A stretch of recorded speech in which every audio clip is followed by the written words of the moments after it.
Hello everyone, my name is Zeba Akhtar, chemistry faculty of motion education, your mentor और दोस्त। आज मैं आपके लिए लेकर आई हूँ NSO PYQs for class 9th and 10th। तो चलिए बिना देरी के वीडियो को स्टार्ट कर लेते हैं। नेशनल साइंस ओलंपियाड जो PYQs हैं वो आज मैं आपके लिए लेकर आई हूँ। बहुत ही शानदार PYQs करेंगे। तो सबसे पहला काम आप क्या करेंगे, सबसे पहले आप नोटबुक और पेन ले लीजिए ताकि मैं जो भी आपको एक्सप्लेन करूँगी आप उसको नोट डाउन करके रखेंगे, जो कि आपके बाद में बहुत काम आने वाला है।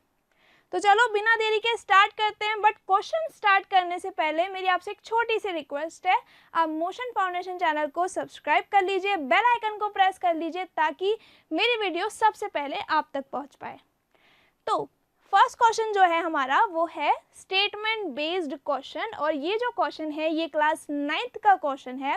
क्वेश्चन कहता है कि read the given statement and mark the correct option.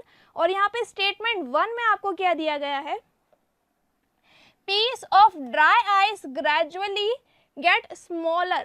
जो ड्राई आइस के पीस हैं वो ग्रेजुअली क्या हो रहे हैं, स्मॉलर हो रहे हैं, यानी कि उनका साइज जो है वो डिक्रीज हो रहा है, राइट। यानी कि ड्राई आइस के पीस क्या हो रहे हैं, डिक्रीज हो रहे हैं। कब डिक्रीज हो रहे हैं, when left at room temperature. जब आप उनको रूम टेम्परेचर पे लेफ्ट कर देंगे तो वो धीरे धीरे साइज में डिक्रीज होते जाएंगे। सेकेंड स्टेटमेंट क्या कहता है, ड्राई आइस अंडरगोज सब्लिमेशन, यानी कि ड्राई आइस में क्या हो रहा है, सब्लिमेशन का प्रोसेस हो रहा है। और हम जानते हैं कि सब्लिमेशन एक ऐसा प्रोसेस है जिसमें कोई भी सॉलिड सब्सटेंस हीट को एब्जॉर्ब करके डायरेक्टली कन्वर्ट हो जाता है गैस में, राइट। तो यहाँ पे हमारे पास है CO2 जिसको हम कह रहे हैं ड्राई आइस, और ये अभी सॉलिड स्टेट में हमारे पास है। अब हम जब इसको हीट करेंगे तो ये किस में कन्वर्ट हो जाएगा, गैसियस CO2 में कन्वर्ट हो जाएगा, बिना लिक्विड में कन्वर्ट हुए। तो यहाँ पे आपको फर्स्ट ऑप्शन दिया गया है, both statement 1 and 2 are true, यानी कि 1 और 2 स्टेटमेंट्स जो हैं वो दोनों ट्रू हैं। यस, दोनों स्टेटमेंट्स हमारे ट्रू हैं। And the statement 2 is the correct explanation of statement 1। तो हमारा जो फर्स्ट वाला स्टेटमेंट है वो सब्लिमेशन से रिलेटेड है। सेकंड वाला स्टेटमेंट जो है वो फर्स्ट वाले स्टेटमेंट को एक्सप्लेन भी कर रहा है। तो यहाँ पे करेक्ट आंसर हो जाएगा ऑप्शन ए। ऑप्शन बी यहाँ पे गलत है क्योंकि ये इसको एक्सप्लेन नहीं कर रहा है, ऐसा बोल रहा है। और ऑप्शन सी यहाँ पे गलत है क्योंकि स्टेटमेंट 2 यहाँ पे फॉल्स बताया गया है। और ऑप्शन डी तो बिल्कुल ही गलत है क्योंकि यहाँ पे दोनों ही स्टेटमेंट्स को फॉल्स बताया गया है। तो चलिए देखिए कितने शानदार क्वेश्चंस मैं आपके लिए लेकर आई हूँ, जो मैं आपको नोट डाउन कराती जा रही हूँ, आप लिखते जाइए। नेक्स्ट क्वेश्चन करते हैं हम बिना टाइम वेस्ट किए, नेक्स्ट क्वेश्चन पर आ जाते हैं। नेक्स्ट क्वेश्चन है study the given Venn diagram. आपको एक बहुत ही शानदार सा वेन डायग्राम दिया गया है, और ये जो क्वेश्चन है ये भी क्लास 9th का क्वेश्चन है और बहुत ही शानदार क्वेश्चन है। इस तरीके के क्वेश्चंस आपको आने चाहिए, PYQs आपको सॉल्व करना आना चाहिए। तो ये जो क्वेश्चन है ये आपको दिया गया है कॉलॉइडल सिस्टम से, यानी कि कॉलॉइडल सॉल्यूशन से ये क्वेश्चन लिया गया है। और यहाँ पे आपको ये एग्जांपल्स दिए गए हैं, आपको सॉलिड, लिक्विड और गैस के लिए बताना है कि सॉलिड, लिक्विड और गैस से 1, 2 और 3 कौन सा कॉलॉइडल सिस्टम बनेगा, राइट। तो यहाँ पे हमारे पास जब भी हम कॉलॉइडल सॉल्यूशन के बारे में बात करते हैं तो हमारे पास 3 चीज़ें होती हैं। पहला तो हम लिख लेते हैं कॉलॉइड। अब आप कॉलॉइडल सिस्टम को कॉलॉइड भी कह सकते हो और कॉलॉइडल सॉल्यूशन भी कह सकते हो। अब इसके अंदर हमारे पास 2 चीज़ें हैं। कॉलॉइड कैसे बनाओगे आप, डिस्पर्स्ड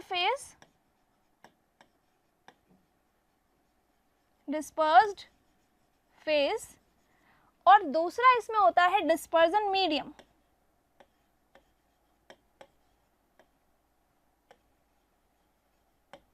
डिस्पर्जन मीडियम, राइट। तो कौन कौन से कॉलॉइड्स हो सकते हैं, पहला है सोल। सोल की जब भी मैं बात करती हूँ तो सोल में जो डिस्पर्स्ड फेज होती है वो सॉलिड होती है और जो डिस्पर्जन मीडियम होता है वो लिक्विड होता है। नेक्स्ट है एरोसॉल। एरोसॉल दो तरीके से आप बना सकते हो, solid in gas and liquid in gas. अगर सॉलिड इन गैस है तो भी एरोसॉल बन जाएगा, लिक्विड इन गैस है तो भी एरोसॉल बन जाएगा। यानी कि ये सब है डिस्पर्स्ड फेज और ये सब है इसकी डिस्पर्जन मीडियम, राइट, जिसमें वो पार्टिकल्स प्रेजेंट होंगे। नेक्स्ट आप इमल्जन भी बना सकते हो।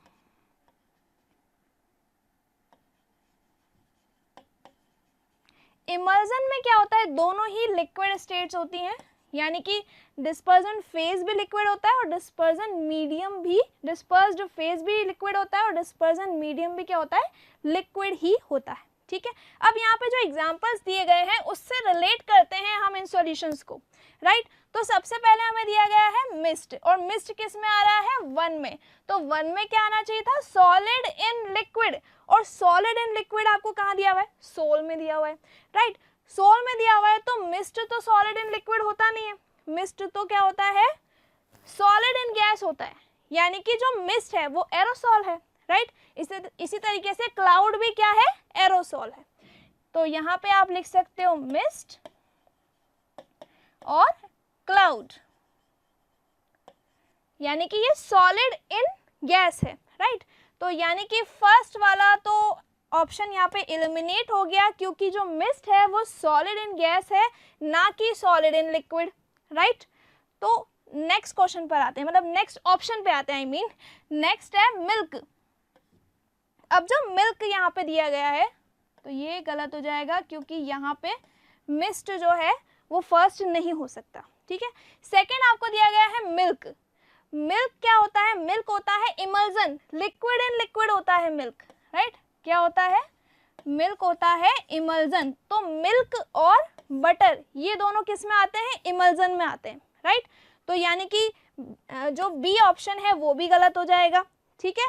जो हेयर क्रीम होती है या फिर जो व्हिप्ड क्रीम होती है वो फॉर्म के अंदर आती है ना। तो ये दोनों भी यहाँ पे गलत है, क्योंकि 2 में क्या आ रहा है हमारे पास, 2 में हमारे पास आ रहा है सॉलिड इन गैस, राइट। और सॉलिड इन गैस तो एरोसॉल होता है, राइट। अब नेक्स्ट देखते हैं पेंट। पेंट क्या है, क्या सॉलिड इन लिक्विड है, यस। पेंट एक सोल का एग्जाम्पल है, ये सोल कोलोइडल सॉल्यूशन का एग्जाम्पल है, तो पेंट यहाँ पे बिल्कुल सही है। नेक्स्ट है स्मोक। स्मोक क्या है, सॉलिड इन गैस, और सॉलिड इन गैस को तो हम एरोसॉल कहते हैं, राइट। तो यानी कि सॉलिड इन गैस क्या हो जाएगा, स्मोक क्या हो जाएगा, स्मोक हो जाएगा। और लिक्विड इन गैस क्या हो जाएगा, लिक्विड इन गैस क्लाउड्स हो जाएगा, ठीक है। तो स्मोक और क्लाउड्स किसके एग्जाम्पल हो गए, एरोसॉल के एग्जाम्पल हो गए।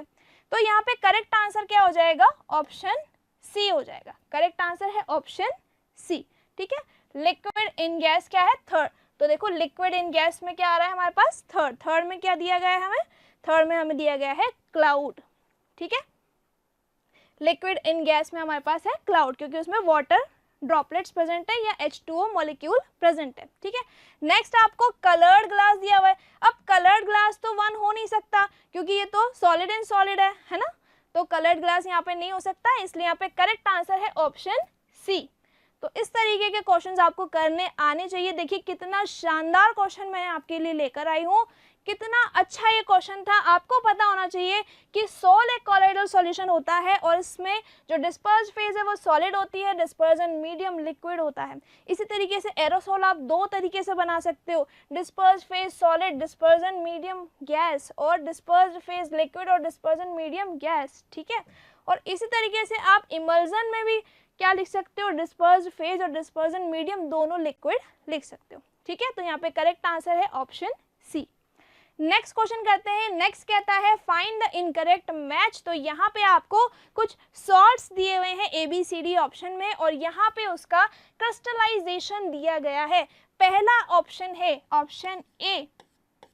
ऑप्शन ए में मुझे दिया गया है कॉपर सल्फेट, यानी कि मुझे लिक्विड फॉर्म में कॉपर सल्फेट बनाना है, तो मैं लिखूंगी CuSO4.5H2O, और इसको हम क्या कहते हैं, ब्लू विट्रियोल कहते हैं, ब्लू विट्रियोल, राइट। तो ये बिल्कुल सही है। Next option B, option B क्या कहता है, sodium bicarbonate, sorry sodium carbonate है ओनली, और सोडियम कार्बोनेट में यहाँ पे वाटर ऑफ क्रिस्टलाइजेशन दे रखा है 10, यानी कि यहाँ पे वॉशिंग सोडा के बारे में बात हो रही है, तो Na2CO3.10H2O, तो यहाँ पे क्या बन जाएगा, ये बन जाएगा वॉशिंग सोडा, ये क्लास 10th का PYQ है NSO का जो कि 2015 में आया है, राइट। वॉशिंग सोडा यहाँ पे बन जाएगा। उसके बाद नेक्स्ट है सी, ऑप्शन सी में आपको दिया गया है कैल्शियम सल्फेट। कैल्शियम सल्फेट में क्रिस्टलाइजेशन 2 दिया हुआ है, यानी कि CaSO4.2H2O, तो यहाँ पे बन जाएगा जिप्सम, राइट, ये जिप्सम का फॉर्मूला है।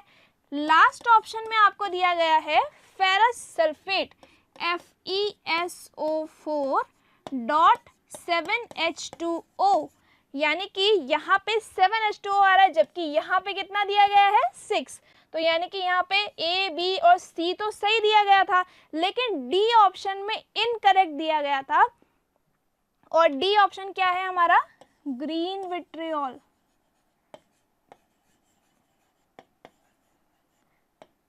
क्या हो जाएगा, ग्रीन विट्रियोल। तो यहाँ पे करेक्ट आंसर हो जाएगा ऑप्शन डी, क्योंकि ऑप्शन डी ही क्या दिया हुआ था, इनकरेक्ट मैच दिया हुआ था। ठीक है, चलो नेक्स्ट क्वेश्चन करते हैं, ये थोड़ा इजी क्वेश्चन था। नेक्स्ट क्वेश्चन करते हैं। अब इस क्वेश्चन में बच्चे बहुत ज़्यादा कंफ्यूज होते हैं, तो जो भी मैं समझाऊंगी उसको आपको नोट डाउन करना है, माइंड सेट कर लेना है बिल्कुल कि मैं कैसे समझा रही हूँ और आपको कैसे सीखना है। Okay, observe the given reaction carefully and identify first, second, third, fourth. तो यानी कि यहाँ पे आपको इसको केयरफुली ऑब्जर्व करना है और फर्स्ट, सेकंड, थर्ड, फोर आपको यहाँ पे फाइंड आउट करना है, और ये 2016 में आया है, NSO का क्वेश्चन है और क्लास 10th का क्वेश्चन है। ठीक है, और यहाँ पे ऑक्सीडेशन और रिडक्शन रिएक्शन यानी कि रेडॉक्स रिएक्शन के बारे में बात हो रही है, और यहाँ पे आपको बताया गया है ऑप्शन ABCD में कि कौन सा सब्सटेंस ऑक्सीडाइजिंग एजेंट है, कौन सा सब्सटेंस रिड्यूसिंग एजेंट है, कौन सा सब्सटेंस ऑक्सीडाइज हो रहा है, कौन सा रिड्यूस हो रहा है, ये सारी चीज़ें यहाँ पे आपको दी गई हैं ऑप्शंस में।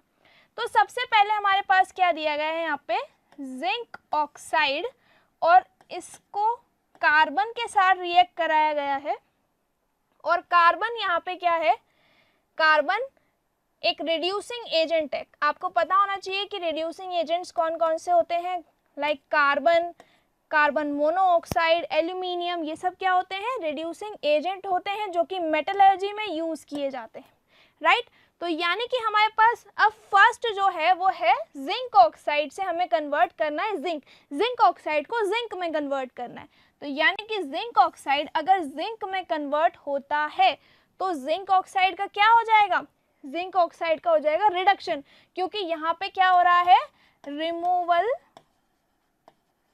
ऑफ ऑक्सीजन हो रहा है, राइट। रिमूवल ऑफ ऑक्सीजन क्या कहलाता है, रिडक्शन कहलाता है। और हमें ये पता होना चाहिए कि जिसका रिडक्शन हो रहा है वही तो ऑक्सीडाइजिंग एजेंट है, क्योंकि उसने कार्बन के लिए ऑक्सीजन प्रोवाइड किया है। यानी कि ऐसा सब्सटेंस जो खुद रिड्यूस होकर दूसरे सब्सटेंस को ऑक्सीडाइज कर दे, दूसरे सब्सटेंस के लिए ऑक्सीजन प्रोवाइड कर दे, उसे ही हम क्या कहते हैं, उसे ही हम ऑक्सीडाइजिंग एजेंट कहते हैं। तो अब अगर मैं ऑप्शन ABCD में देखूं तो ऑक्सीडाइजिंग एजेंट तो सिर्फ सी ऑप्शन में ही दिया गया है, दैट मीन्स हमें आंसर तो यही पता चल गया है ना। यानी कि जो जिंक ऑक्साइड है वो क्या है, एक ऑक्सीडाइजिंग एजेंट है। OA का मतलब ऑक्सीडाइजिंग एजेंट। अब ऑब्वियसली अगर यहाँ पे दो ही रिएक्टेंट है तो हमेशा हमें ऑक्सीडाइजिंग एजेंट और रिड्यूसिंग एजेंट का जो आंसर देना होता है वो हमेशा रिएक्टेंट साइड से ही देना होता है, राइट। अब अगर हमने एक सब्सटेंस को ऑक्सीडाइजिंग एजेंट कहा है तो ऑब्वियसली दूसरा सब्सटेंस ऑक्सीडाइज हो रहा होगा और वो रिड्यूसिंग एजेंट है, राइट। तो आपको इस तरीके से समझना आना चाहिए। देखो कार्बन में एडिशन हो गया ऑक्सीजन का, एडिशन ऑफ ऑक्सीजन, और एडिशन ऑफ ऑक्सीजन हम जानते हैं क्या होता है, ऑक्सीडेशन।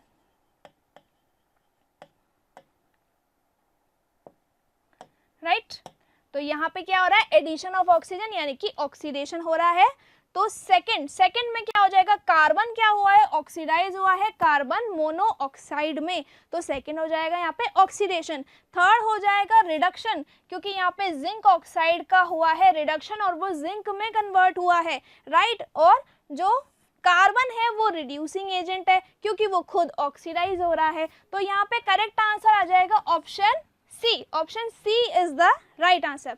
नेक्स्ट क्वेश्चन देखते हैं, लास्ट क्वेश्चन हमारे पास है। नेक्स्ट क्वेश्चन क्या कह रहा है कि gas P when directed towards a burning candle, जब इसको बर्निंग कैंडल की तरफ ले जाया गया तो क्या हुआ, डिस्टिंग्विश इट, तो ये डिस्टिंग्विश हो गया यानी सॉरी एक्सटिंग्विश इट, तो ये क्या हुआ, एक्सटिंग्विश हो गया यानी कि ये बुझ गया। एक्सटिंग्विश इट का मतलब है कि ये बुझ गया। And the compound is in ignition tube, तो यहाँ पे आपको जो डायग्राम दिया गया है इसमें आपको एक सेटअप बताया गया है जिसमें यहाँ पे एक थ्रेड है और थ्रेड से इग्निशन ट्यूब को जोड़ा गया है और उस ट्यूब में कुछ लिक्विड भरा हुआ है। नीचे यहाँ पे आपके पास सोडियम हाइड्रोजन कार्बोनेट दिया गया है जिसको हम कहते हैं NaHCO3, ठीक है। अब जैसे ही अपन ने ये किया, नोजल को प्रेस किया, तो क्या होगा, ये जो इग्निशन ट्यूब है ये फूट जाएगी क्योंकि ये ग्लास की ट्यूब होती है और ये जो लिक्विड है ये सोडियम बाइकार्बोनेट में मिक्स हो जाएगा, राइट। अब आपको यहाँ पे ऑप्शन दे रखे हैं H2SO4, KOH, KCl और H2S, यानी कि आपको ये बताना है कि जो इग्निशन ट्यूब दी गई है उसमें कौन सा लिक्विड भरा गया था। तो यहाँ पे फायर एक्सटिंग्विशर के बारे में बात हो रही है। ये जो डायग्राम आपको दिया गया है ये दिया गया है सोडा एसिड फायर एक्सटिंग्विशर।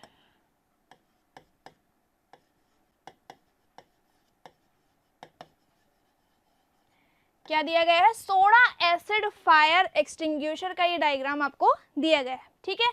और यहाँ पे हम जानते हैं कि नाम ही इसका एसिड और सोडा एसिड फायर एक्सटिंग्विशर है, तो सोडा यहाँ पे है NaHCO3, ये है यहाँ पे सोडा यानी कि बेकिंग सोडा, और इसकी रिएक्शन हम कराएंगे एसिड से which is H2SO4 sulphuric acid, तो यहाँ पे बन जाएगा Na2SO4 सोडियम सल्फेट का सॉल्ट बन जाएगा यहाँ पे,